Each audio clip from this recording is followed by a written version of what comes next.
ಗೀತವು ಶ್ರುತಿ ತಪ್ಪಿ ಮೃತ್ಯುವಿನ ತೂರ್ಯ ಸ್ವರದಂತೆ ಕೇಳಿ ಬರುತ್ತಿದೆಯಲ್ಲ, ಇದು ನನ್ನ ಪುತ್ರರಿಗೆ ಯಾವ ವಿಪತ್ತನ್ನು ಸೂಚಿಸುವುದು? ಈಶ್ವರ, ಈಶ್ವರ, ಈ ಗಾಂಧಾರಿಯ ಲಲಾಟದಲ್ಲಿ ಎಂತಹ ಕರುಣ ಕಥೆಯನ್ನು ಬರೆದೆ ದೇವ, ಎಂತಹ ಕರುಣ ಕಥೆಯನ್ನು ಬರೆದೆ.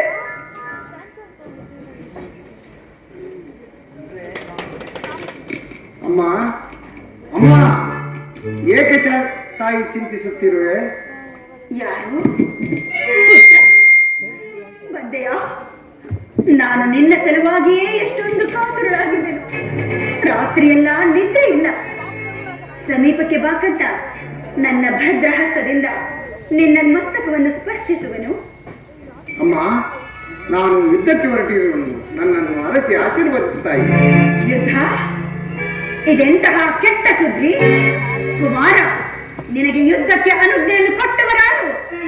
ಅಮ್ಮ, ಈ ಕೋಮಲ ಕರಗಳಲ್ಲಿ ತೊಟ್ಟಿಲು ತೂಗುತ್ತಿದ್ದ ದಿನಗಳನ್ನು ಸ್ಮರಿಸಿ ಪಾಲುಣಿಸಿ ಬೆಳೆಸಿದ ಈ ನನ್ನ ಬಾಹುಗಳಲ್ಲಿ ಬಲವಿರುವ ತನಕ ಈ ನಿನ್ನ ಮಗ ದುರ್ಯೋಧನ ಯಾರ ಆಜ್ಞೆಯನ್ನು ಬೇಡುವುದಿಲ್ಲ.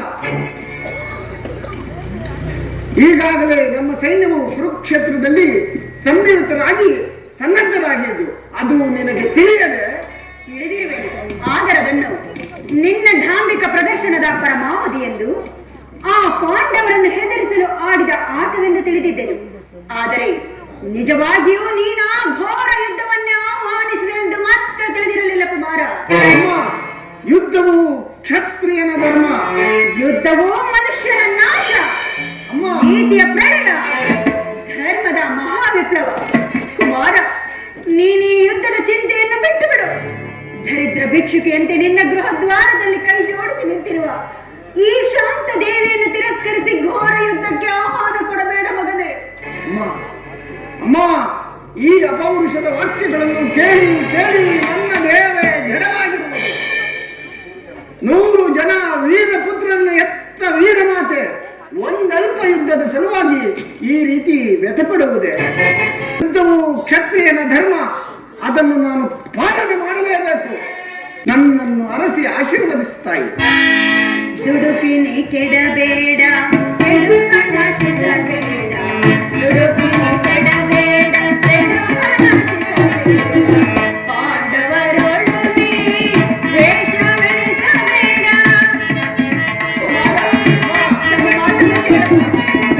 ಪಾಂಡವರೊಳಗೆ ದ್ವೇಷವೆನಿಸಬೇಡ, ಸೋದರ ಸಮರ.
ನಡೆದ ಮಹೋನ್ನತ ರಾಜಸಭೆಯಲ್ಲಿ ಪತ್ನಿಯ ಅಪಮಾನವನ್ನು ನೋಡುತ್ತಾ ಸಹಿಸುತ್ತಾ ಕಣ್ಣೆದುರಿನಲ್ಲಿ ಕುಳಿತಿದ್ದುದು ಕ್ಷಾತ್ರ ಧರ್ಮವಂತಿರಲಿ, ಮಾನವ ಧರ್ಮವೂ ಅಲ್ಲ.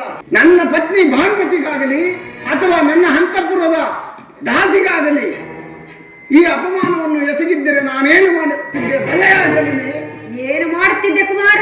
ಹಣಬಂಧನವನ್ನೇ ನಿರಾಕರಿಸಿ ಪೃಥ್ವಿ ನನಗೆ ಪ್ರತಿಕಕ್ಷೆಯಾಗಿ ನಿಂತಿದ್ದರೂ ಕೂಡ ಕೇವಲ ಹೇಳಿ ಒಪ್ಪದಂತ ತಾಟಸ್ಥ್ಯ ಮನೋಕ್ಕೆ ಬರುತ್ತಿರುವ ತಾಯಿ. ಅದಕ್ಕಾಗಿ ನಾನು ಅದಕ್ಕೆ ಅವರ ಮೇಲೆ ಅಷ್ಟೊಂದು ದ್ವೇಷ ಅಮ್ಮ. ಅದಕ್ಕಾಗಿ ನಾನು ಯುದ್ಧಕ್ಕೆ ಹೊರಟಿರುವನು, ದೀಕ್ಷಾಬದ್ಧನಾಗಿರುವನು. ನನ್ನನ್ನು ಅರಸಿ ಆಶೀರ್ವದಿಸುತ್ತಾಯಿ. ನನ್ನ ಆಶೀರ್ವಾದವನ್ನು ಬಯಸುವೆಯಾ? ಈ ಜ್ಞಾತಿ ಹಿಂಸೆಗೆ ನನ್ನ ಶುಭ ಕಾಮನೆ ಅಷ್ಟೊಂದು ಅಗತ್ಯವೇ ನಿನಗೆ? ದುಷ್ಟ, ನೀನದನ್ನು ಹೊಂದಲಾರೆ. ನನ್ನ ಆಶೀರ್ವಾದವನ್ನು ಹೊಂದಲಾರೆ. ಹೊರಟು ಹೋಗುತ್ತದೆ. ಈ ಮಾತೃವಾಕ್ಯವನ್ನು ಮೀರಿದ ನಮ್ಮ ಮಹಾಪಾಪ ನನ್ನ ಕಣ್ಣಿಗೆ ಕಂಡಿಟ್ಟ ಬುದ್ಧಿಯಾದರೂ ಚಿಂತೆಯಲ್ಲ. ಆ ನನ್ನ ಕಡೆವೈರಿಯಾದ ಪಾಂಡವರನ್ನು ಯುದ್ಧಕ್ಕೆ ಆಹ್ವಾನಿಸುತ್ತೇನೆ. ನೀನು ಆಹ್ವಾನಿಸಿ ಬಿಡುವುದು ನಿನ್ನ ಶತ್ರುಗಳನ್ನಲ್ಲ, ನಿನ್ನ ಮೃತ್ಯುವನ್ನು. ಹಸ್ತಿನಾವತಿಯಲ್ಲಿ ರಕ್ತವು ಕೋಡಿಯಾಗಿ ಹರಿಯುವುದು. ಹರಿಯಲಿ. ಹಸ್ತಿನಾವತಿಯ ಸುಮಂಗಲಿಯರು ವಿಧವೆಯರಾಗಿ ನಿಲ್ಲುವರು. ನಿಲ್ಲಲಿ. ಹಸ್ತಿನಾವತಿಯ ರಕ್ತ ಸಿಂಹಾಸನವು ರಕ್ತದ ಮಡುವಿನಲ್ಲೇ ಮುಳುಗಿ ಹೋಗಲಿ. ನೀನೇನು ಮಾನವನೋ? ಇಲ್ಲ ಇಲ್ಲ, ಮಾನವ ರೂಪದ ದಾನವನು. ಅಮ್ಮ, ಸದ್ಯಕ್ಕೆ ನಾನು ಮಾನವನಲ್ಲ ತಾಯಿ, ಮಾನವ ರೂಪದ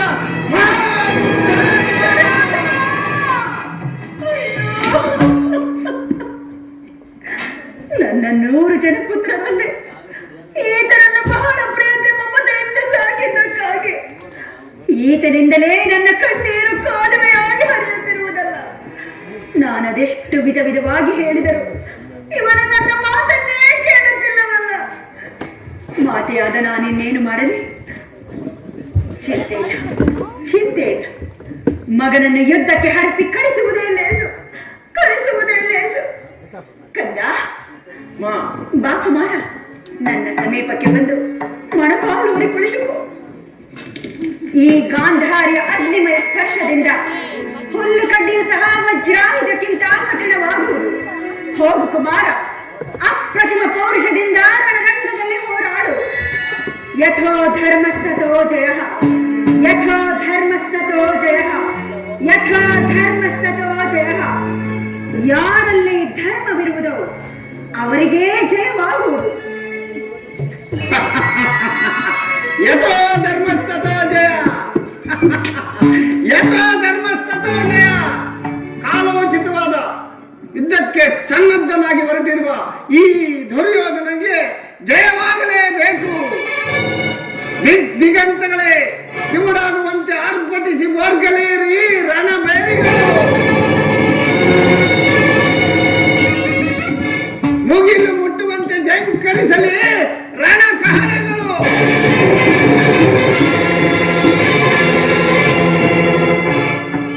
ಹಾರಾಡಲಿ ಸರ್ಪಲಾಂಛನ. ಇಂದಿನ ಮುಂಗಳಕ್ಕೆ ಪಾಂಡವರ ಅಮಂಗಳಕ್ಕೆ ನಾಂದಿ. ಇಂದಿನ ಮುಂಗಳಕ್ಕೆ ಪಾಂಡವರ ಅಮಂಗಳಕ್ಕೆ ನಾಂದಿ.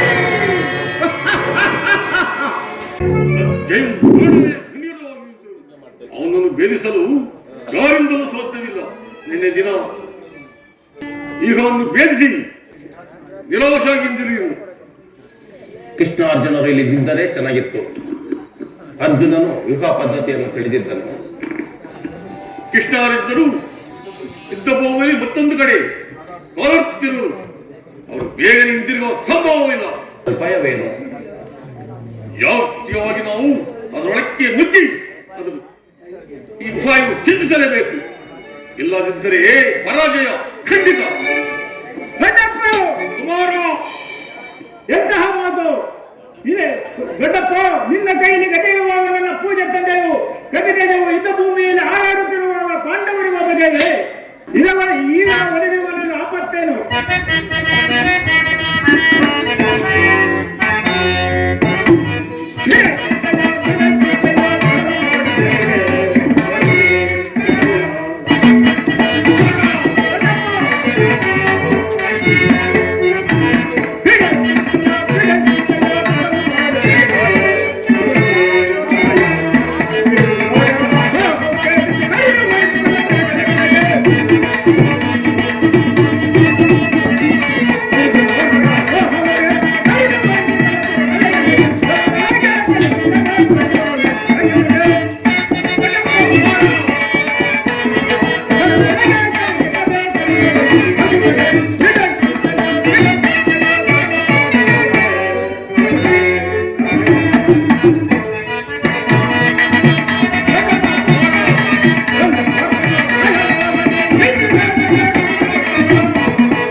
ಅಭಿಮನ್ಯು ಇನ್ನು ದ್ರೋಣನ ಚಕ್ರೀಕವು ಮೇಲಿಸುವ ಶಕ್ತಿ ನಿನ್ನಲ್ಲಿಲ್ಲ. ಯೂದರ ಬಾಣವು ಪರಂಪರೆಗಳಿಂದ ನಮ್ಮ ಸೈನ್ಯವು ಹತವಾಗುತ್ತಿರುವುದು. ಇದಕ್ಕೋಸ್ಕರ ಇಷ್ಟೊಂದು ಚಿಂತೆಯೇ ಜ್ಯೇಷ್ಠ, ಅದಕ್ಕೆ ಅನುಮತಿಯನ್ನು ಕೇಳುವುದಕ್ಕಾಗಿ ನಾನು ಇಲ್ಲಿಗೆ ಬಂದಿದ್ದು. ಓಬು ಕುಮಾರ, ಓಬು, ನಮ್ಮ ವಂಶದ ಜ್ಯೋತಿ ನೀನು. ಕುಮಾರ, ನಿನ್ನ ಉತ್ಸಾಹವನ್ನು ನಾನು ಬಲ್ಲೆನು. ಆದರೆ ಈ ಕೆಲಸವು ನಿನ್ನಿಂದ ಆಗತಕ್ಕದ್ದಲ್ಲ. ನಾವೆಲ್ಲರೂ ಜೀವಿಸಿದ್ದು ದುಸ್ಸಾಧ್ಯವಾದ ಕೆಲಸಕ್ಕೆ ನಿನ್ನನ್ನು ಕಳಿಸುವುದು ಲೋಕ ಅಭಿಮತ ಎನಿಸುವುದು. ಕುಮಾರ, ನಾನು ಚಿಕ್ಕವನಿಂದ ಈ ರೀತಿ ಹೇಳಿವೆಯೋ? ನಿನ್ನ ಕಣ್ಣು ಮುಂದಿರುವ ಈ ಪಾದ್ಯವ ದೇಹವು ಚಿಕ್ಕದಿರುವುದು, ಅದರೊಳಗೆ ಜೀವಜ್ಯೋತಿಯು ಚಿಕ್ಕದಲ್ಲ. ಕ್ಷೇತ್ರದ ಪ್ರಬಲಕದ ಪ್ರತಿಬಿಂಬಿತವಾಗಿ ವಿಜೃಂಭಿಸುತ್ತದೆ. ಅದು ತನ್ನ ಮಹಾತ್ಮ ಕುರುಕ್ಷೇತ್ರವನ್ನು ಬೆಳಗಲು ಅವಕಾಶ ಕೊಡು. ನನ್ನ ಮಗನಾಗಿ ಪಡೆದ ಧನಂಜಯನು ಅಭಿಮಾನದಿಂದ ತಲೆ ತೂಗಲಿ. ವೀರ ಪ್ರಸವಾದ ಸುಭದ್ರೆಯ ಆನಂದಸ್ಯಗಳನ್ನು ಸುಡಿಸಲಿ. ಎಲ್ಲ ವಸ್ತುವು ದೊರೆತಾಗ ಧೈರ್ಯದಿಂದ ಹೋರಾಡಿ ಕೀರ್ತಿಶಾಲಿಯಾಗುವುದು. ಕ್ಷೇತ್ರದ ನೇವು ಮರಣಗಂಜಿ ಕ್ಷೇತ್ರ ಸಹಾಯಕ್ಕಾಗಿ ಹಿಡಿದ ಖಡ್ಗದಿಂದ ನಾನು ತಾಯಿ ಗರ್ಭದಲ್ಲಿ ಚಕ್ರವ್ಯೂಹವನ್ನು ಭೇದಿಸುವ ಉಪಾಯವನ್ನು ಕಲಿತೆನು. ಅದಕ್ಕೆ ಅನುಮತಿಯನ್ನು ಕೊಡು. ವ್ಯಕ್ತ ಮಾಡಬೇಡ ತಂದೆ, ನನಗೆ ಅನುಮತಿಯನ್ನು ಕೊಡು. ಪ್ರಾರ್ಥನೆ ಮಾಡು, ಪ್ರಾರ್ಥನೆಯಂತೆಯೇ ಪರಕ್ಷಮೆಯಾಗುವನೆಂಬುದು. ಅಗ್ರಜ, ಅಭಿಮಾನ ಪರತ್ನೇನು ಎಂದೂ ನಿರಾಕರಿಸಬೇಡ. ಈಗ ಬಾಲಕನನ್ನು ಸ್ವತಃ ಬೇರೆ ಜಲಛೇದನವಾಗಿರಲಿ. ಅವು ಸೈನ್ಯವನ್ನು ತೆಗೆದುಕೊಂಡು ಅನುಮತಿ ಸಹಾಯವನ್ನು ನಿಂತಿರುವುದು. ಈ ಅಭಿಮಾನ ಈಗವನ್ನು ಭೇದಿಸಿದೊಡನೆ ನಾವು ಅದರೊಳಕ್ಕೆ ನುಗ್ಗಿ ಚಿನ್ನ ಭಿನ್ನಾಗಿ ಮಾಡಿದ್ದು. ಅನುಗ್ರಹವಾಗಿ ಬಂದಿರುವ ಈ ಯುದ್ಧವನ್ನು ಮರೆಯುವುದು ಸರಿಯಲ್ಲ. ಭೀಮಸೇನ, ಈ ಬಾಲಕನ ಪ್ರಾಣವು ನಿನ್ನ ಕೈಯಲ್ಲಿಡುವುದು. ನಿನ್ನ ಇಷ್ಟದಂತೆ ಆಗಲಿ. ಯುದ್ಧರಂಗದಲ್ಲಿ ಒಂದು ಕ್ಷಣವೂ ಇವನನ್ನು ಬಿಟ್ಟಿರಲಾಗದು. ಧನಂಜಯನ ಪ್ರಾಣ ಪದಕವು ಅಚ್ಚಳಿಯದೆ ಪುನಃ ಇವನನ್ನು ಸೇರಲಿ. ಕುಮಾರ, ಅಭಿಮನ್ಯು, ಹೋಗು. ಜಯಶೀಲನಾಗಿ ಹಿಂದಿರುಗಿ ಬಾ. ದ್ರೋಣನ ಚಕ್ರಯುಗವು ನಿನ್ನ ಪಾಲಿಗೆ ಪುಷ್ಪಮಾಲೆ ಆಗಲಿ. ನಿಮ್ಮೆಲ್ಲರ ಆಶೀರ್ವಾದವು ನಿಮ್ಮ ವಜ್ರ ಕವಚದಂತೆ ರಕ್ಷೆಗಳು ಕೊಡಲು ಭಯವಿಲ್ಲದಿರುವುದು.